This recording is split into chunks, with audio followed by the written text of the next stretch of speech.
बना लगे चौड़ी बना लगे चौड़ी बना लगे चौड़ी म्यूजिक डायरेक्टर किशन बना लगे चौड़ी कौन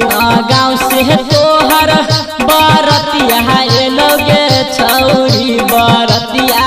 लोगे चौड़ी आ कहन छहरा तोहर है गए दुल्हा बना लगे चौड़ी आ कहन छहरा तोहर है गए सैया बना लगे चौड़ी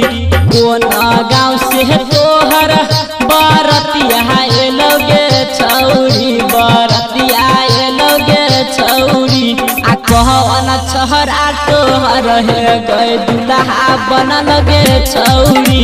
आ कहन छहरा तोहर है गए सैया बना लगे चौड़ी सैया बना लगे चौड़ी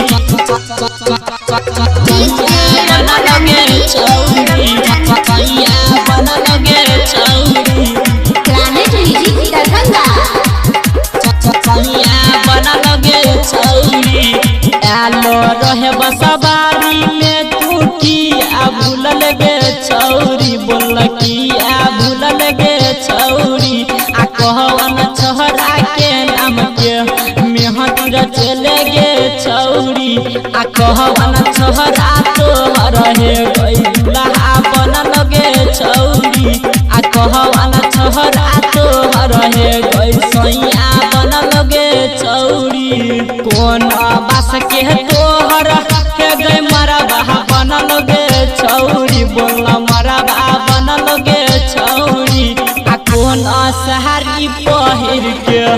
कनिया बना लगे चौड़ी आ कहवन छहरा तोहर है गई दुल्हा बना लगे चौड़ी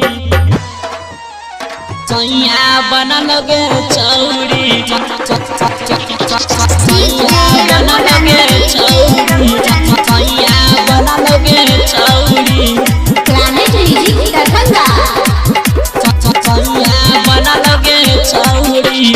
देखै छेले डीजे तो बोले ले रहियोगे चौड़ी चुमा ले रहियोगे चौड़ी आ दिल न हमर फेंक देले गे चौड़ी आ कहवन छहरा तोहर गे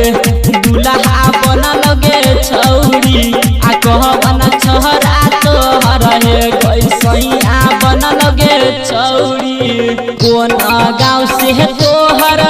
बरतिया लोगे चौड़ी बरतिया लोगे चौड़ी आ कहवन छहरा तोहर है गए दुल्हा बना लगे चौड़ी आ कहवन छहरा तोहर है गई सैया बना लगे चौड़ी सैया बना लगे चौड़ी सैया बना लगे चौड़ी सैया बना लगे चौड़ी प्लानेट म्यूजिक दरभंगा बना लगे चौड़ी अंकुश मनी सतोरा ये बोले ले रहोगे चौड़ी लोभे ले रहोगे चौड़ी आ उहे राइटर रंजित किशन पटेल रहोगे चौड़ी आ रहमान जी यादव के गाना सुने रहोगे चौड़ी रहमान जी यादव के गाना सुने रहोगे चौड़ी कौन गाँव से तोहर बरतिया लोगे चौड़ी बरतिया लोगे चौड़ी आ कहवन छहरा तोहर है गए दुल्हा बना लगे चौड़ी आ कहवन छहरा